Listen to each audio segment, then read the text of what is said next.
Ladies and gentlemen, please take your seats. There are some irrational things that we hold on to in life that just give us a ridiculous amount of joy. And, if you're within the sound of my voice, that must mean you are in the seats with once more.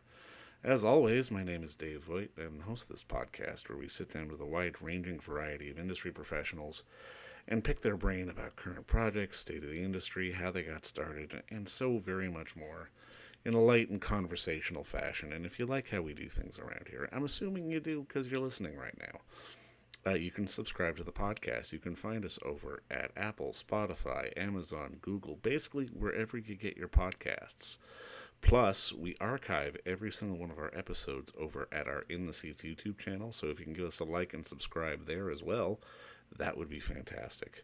You can find us on social media at Facebook, Twitter, and Instagram, either at In the Seats or at It's Podcast One for all sorts of updates. And finally, and I say it a lot, but it's true, most importantly, please pay us a visit over at In the Seats, intheseats.ca for all the latest and greatest from the world of film, television. We've got news, we've got reviews. We love writing about and talking about the moving image, and we love it when you come and read about it. So please stop on by.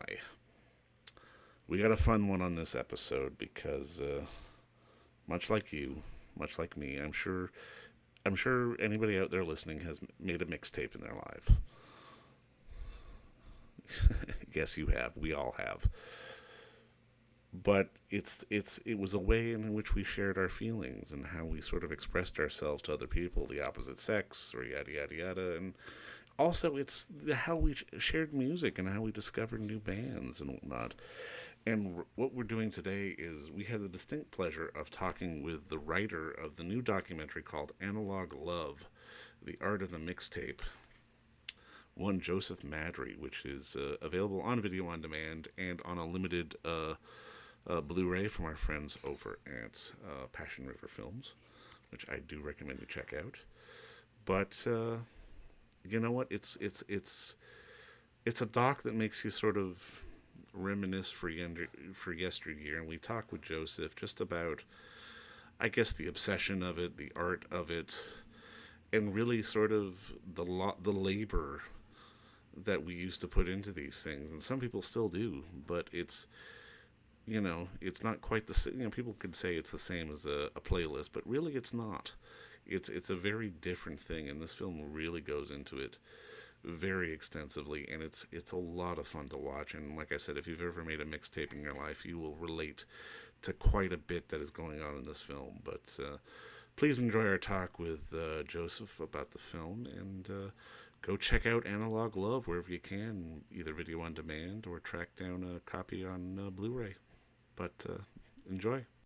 All right. Well, first off, Joe, I just want to say congratulations on the film, and thank you so much for the time today. I really appreciate you coming on. Of course, thank you. Well, and I mean, it's like I'm of the age of the mixtape, and I loved Analog Love, and I gave Analog Love. And I mean, I think what I really love about the film is that it really sort of expressed the art form of making a mixtape and how sort of personal it was. Can you walk me through sort of, I guess, the initial idea of wanting to make a film about mixtapes? Because I mean, obviously you could have told a myriad of different stories when it comes down to sort of the mythology of the mixtape. Sure. Well, I think it started with just sort of a casual lunch conversation between myself and Rob Galuzzo, the director. We both come from a background of being sort of horror geeks. We've both made documentaries prior to this about horror films, and we sat down and kind of talked about the possibility of working together on something, and we were thinking along the same lines of what we'd done before. And Rob really was the one who said, well, I'm kind of looking to break away from that subject matter a little bit. And so we ate lunch and we kind of went our separate ways. I think later that day, if I'm not mistaken, I posted something on Facebook. I don't remember what prompted it, but just kind of asking if anybody makes mixtapes anymore, because I'm still completely obsessed with making mixes. And Rob, was one of the people who commented, and he said, okay, now there's a topic. That's something I would like to do a documentary on. So we spent a fair amount of time after that just kind of just talking about music, talking about mixtapes, and talking amongst ourselves and talking to other people to just kind of take the temperature in the room a little bit. And we found that people were very enthusiastic about the topic. People, if you brought it up as a subject matter, people wanted to talk, and they tended to get very animated. Just over the course of having those conversations, we figured out sort of the the kind of the hot button questions to ask people that would get them animated. And Rob really just went out and started interviewing people that he knew, people, especially musicians that he wanted to interview, and we just kind of took the ball and ran with it.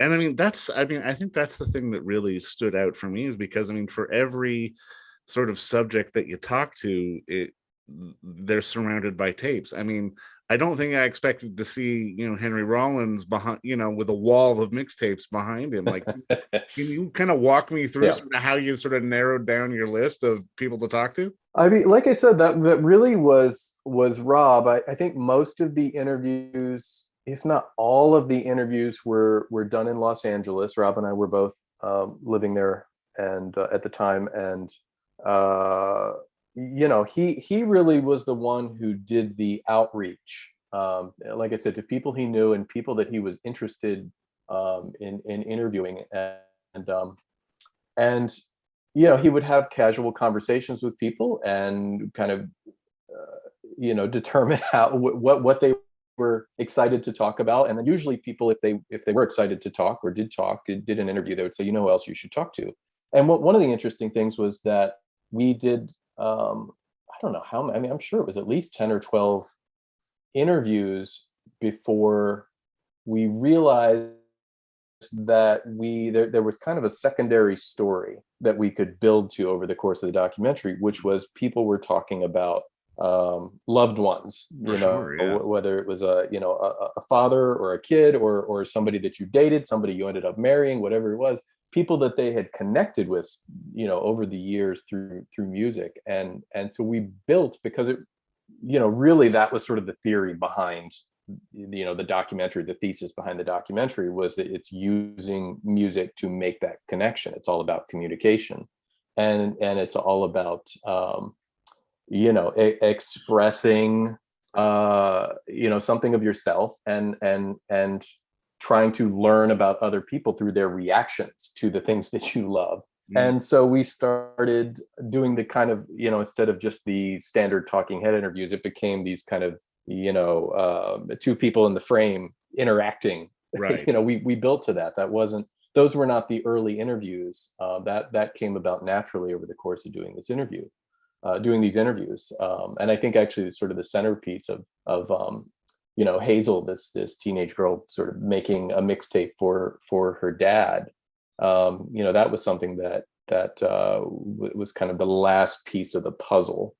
So that was something that was shot later on. I think it was Buzz, the cameraman and producer on this project, who said, what would be interesting is to, we've been interviewing all these people who are sort of Gen Xers or older millennials who are talking about how they used to make mixes and the force that it became in their life, and then realizing that there is a younger generation that doesn't have the framework for this. They don't know exactly what's involved. I mean, they've heard about it. It's something that's in the pop culture enough to know what it is. But I mean, even I found myself, even with a sort of a teenage family member, having to explain what analog media is. Yeah. How do you get the music? She literally asked me, how do you get the music on the tape?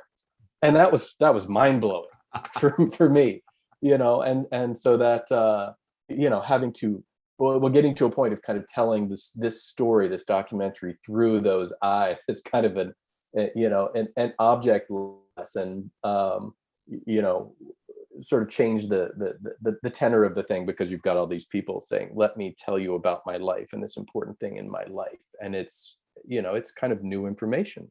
No, and I mean, it was such an important through line in the film, just to have that, to sort of, because I mean, I think like the best way to explain it is to show it. And I mean, it was tedious, it was laborious, but it's something we did. Yeah. It's something, it was part of how we discovered music. It was part of how we expressed ourselves. And I mean, I love that the film really sort of had a distinct sort of set tone in terms of not only showing kind of the nerdy side of it with like doing the artwork and all this other kind of other stuff, but just sort of, I mean, I think you spent 10 minutes on cassette tapes. Like, I mean, but it mattered. Like in the culture when we were making mixtapes, the kind of tape you used was important. Right. Well, and I mean, so Rob went out and did these interviews. Rob and Buzz did the interviews, and they would send the footage back to me, and I was going through looking for sound bites to kind of build the documentary around. Right. And what I was always looking for was moments where people let their guard down and just became completely geeky, just unfiltered, vulnerable. They start thinking about something, and you can just see it in their faces. They just, their mannerisms change. You can see the light in their eyes, the way they talk changes. And, that enthusiasm is genuine and it's infectious. And then to take all these people who are enthusiastic about the same things and kind of, slap all those interviews together and juxtapose them and have them be so enthusiastic about it that they get into an argument without even being in the same room. They're arguing over what was the best, cassette tape to buy if you were going to make a mix. And if you made mixes, you watch that section of the documentary and you go, oh yeah, that one. You know which one it is. Of course, yeah. There did seem to be a consensus on the Maxell XL290, and that was the one I used. So I'm going, yep, that's the way to go. Now, I mean, I'm curious because I go onto IMDb, and technically you are listed as a writer, but I mean, people on the outside looking in will always be sort of like, how do you write a documentary? But I mean, did you basically just explain how you write a documentary? Is it sort of finding the story in the footage that you shoot? Like, I'm kind of curious of sort of the, I guess, job definition, especially when it comes to writing, quote unquote, a documentary. Yeah, it depends on the project. I mean, my day job is working in documentary television or kind of docudrama television, right? Doing sort of true crime shows or paranormal shows, and the process varies. Especially how if you're doing a series that is kind of an established formula, then you sort of go in knowing what kind of sound bites you're looking for. You're kind of trying to fit to a formula. This really was, I think we had, I don't even remember how many it was, kind of 15 big questions that we wanted to ask everybody. And some of them, got people very animated. Some of them were duds. And so then you go into future interviews and you change it up a little bit. And, this was very much an exploratory process, and it changed a little bit with every interview, I think. And it was, I don't know how long we were actually, it was kind of 6 years from start to finish on this thing. But maybe 3 years that the interviews were spread out over. And it was just kind of an exploration process. You put, once we had maybe the first 10 or 12 interviews, I put together a script and I said, here are the great sound bites, and here they are kind of grouped. I also write books, so I tend to think in chapters. And this is a documentary that in a way it's kind of told in chapters.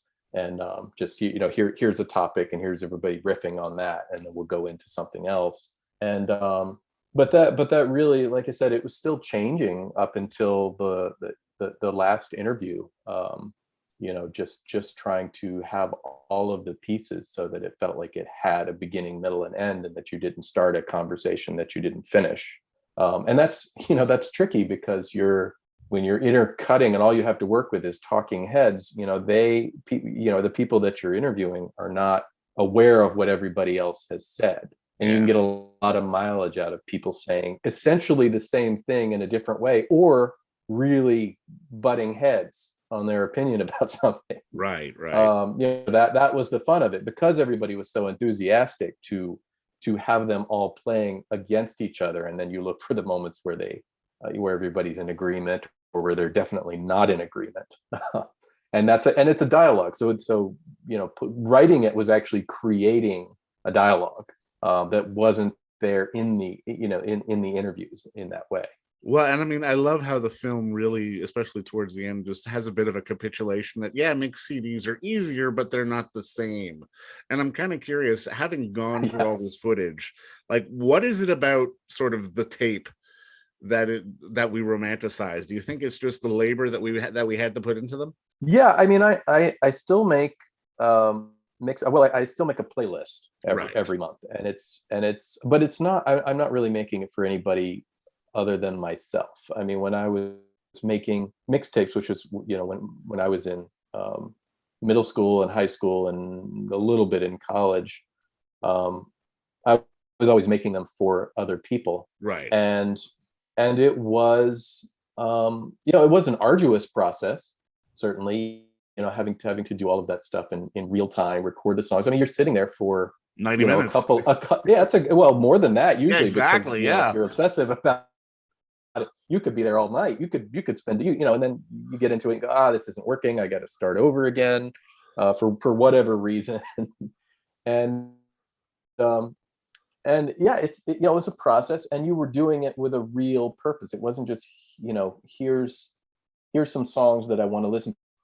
I still very much, when I make playlists, think about the kind of the flow of it, telling a story over the course of usually just a 1 hour is what I do now. And but back then you were thinking very much about the recipient and why you were making it, who you were making it for, what you were trying to convey. I mean, it was real work. I mean, you were you were reaching out and trying to connect with somebody, and taking a lot of time to do that. So I think it was a very, intimate thing. And it's not to say that, younger people don't have an equivalent of that. I'm not sure what it is, but I, but it's about having this in-depth dialogue. How to make a real connection. No, and I mean, you're absolutely right. And I mean, I think the film does that because it's not only nostalgic, but I mean, I guess the right word for it is just it reminds us of sort of the creativity involved in making a mixtape or making a mix CD or even making a playlist, and sort of telling the story that you want to tell via music, via someone else's stories. And I mean, there is an art form to that which tends to get a little forgotten, especially these days, in the, as we, turn on our Spotify or Apple and see sort of a myriad of playlists that, can make all of our eyes go, make us all go cross-eyed. But it's Mhm. one of those things that it almost feels like a lost art, if that makes any kind of sense, especially when it comes down to the Sure, tape. sure. Yeah, I think, yeah, I've seen that Rob, sometimes when he's on social media and he's mentioning this project, will give it sort of a longer, subtitle, in parentheses, the long lost art of the mixtape. You know, I the there are versions of it that still exist for people who take it seriously, and people for whom it's important. um I don't think it's a completely lost art, but it's it's not as arduous as it used to be. It's not as time consuming, and that alone, just putting a certain amount of your life and your energy, a larger percentage of that into a physical cassette tape, and then holding on to it. I mean, having it years later, it's not as disposable, as a playlist. It's not ephemeral. It's a tangible thing. It's a memento of usually of a relationship, or of a time what you were listening to, at this time in your life, or this, on this particular day with this particular person.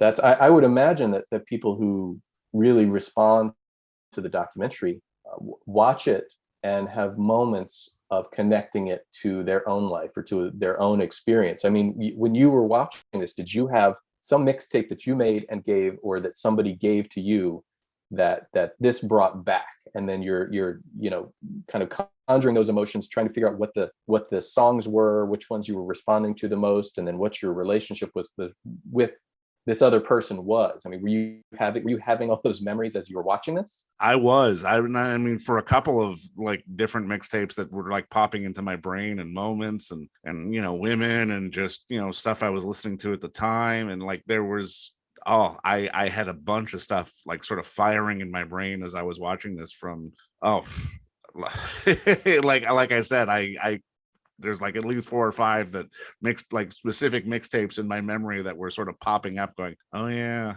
And I mean, it made me sort of Yep. reminiscent for the tactile. And I mean, I think that's what gets lost in sort of the music sharing and sort of this expression that we have these days of like the way music sharing used to be was tactile. It's like, I love this. I want you to love this too. Here it is. Right. Yeah. To be able to hand somebody something was Yeah. a big deal. Sure. Yeah. But, and I heard the enthusiasm in your voice there. I mean, you started to talk. You realize there's about 8 different directions I can go into right now. I could talk about this, I could talk about this, and you just kind of you sighed and laughed because it's overwhelming. And that was the great thing about these interviews was everybody everybody got that genuine. Yeah. You let your guard down on camera and really remember. And it's an important thing. It's not I saw a review that somebody did of the documentary just a couple of days ago, and they were kind of saying, on the surface, somebody might look at this and think, well, this is kind of a superficial subject, or superficial thing to make. Yeah. It's really not, because you're really not just talking about, analog media, that cassette tape, wasn't it great? You're talking about people who used that cassette tape and this art form to build the relationships that their entire lives have been about. Yeah. And for a lot of us, that was important because it was the most effective, I think, way to communicate with. I was very much an introvert. I'm still very much an introvert, but I'm not quite as insecure as I was as a teenager. And that was that was a way to communicate kind of pure emotion to someone, which I was never going to be able to articulate or do when I have to kind of sit in a room with somebody and I mean, we're I suppose mainly talking about women, but it was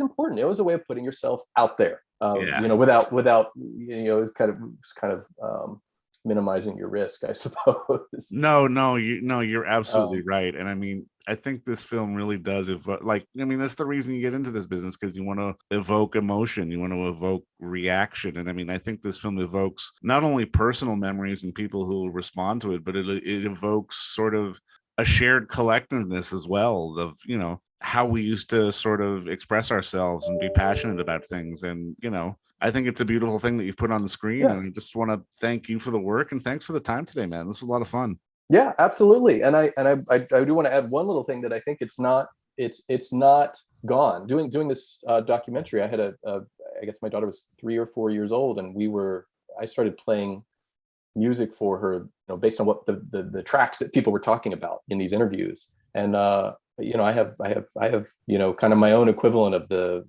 video that appears at the end of this documentary, which is my daughter at 4 years old, singing one of the songs by, it was actually the Nth Degree, the Morningwood song, because we interviewed Chantel, and that became my daughter's first favorite song. So the process of making this even became a communication between me and my daughter, that a conversation that we were having kind of through music. That was our first connection that we had, that was purely about music. So that's awesome. It's not a small thing. It's really not a small thing. It's not a superficial thing. No, and it's not, it's not dead. This is how we talk to each other. And I mean, you even said that, I think it was even said in the film that, I mean, as much as we live in a world to say like, oh, that's dead, people don't do that anymore. It's like, no, everything's cyclical. It's all coming back around. Vinyl has resurged. And I mean, you even said in the film, like, even people are still doing mixtapes, people are still doing cassettes. There is still that sort of passion and that culture out there for it all. And I mean, I think it's a beautiful thing. Yeah. The enthusiasm for that kind of communication is still there, or the documentary wouldn't resonate. really hope it resonates. I think it will, man. From your mouth to God's ears. But you know what? Again, thank you so much for the time today, man. I really appreciate it. Absolutely. Thanks for watching it. And don't forget to visit our friends over at Bay Street Video for all your DVD, Blu-ray rental, or purchasing needs this summer, as they are still open for curbside and some mailing delivery as well. Over at 1172 Bay Street, Toronto, Ontario, Canada, you can give them a call at 416-964-9088. That's 416-964-9088. Or send them an email at baystreetvideoto@gmail.com for any of your DVD and Blu-ray needs.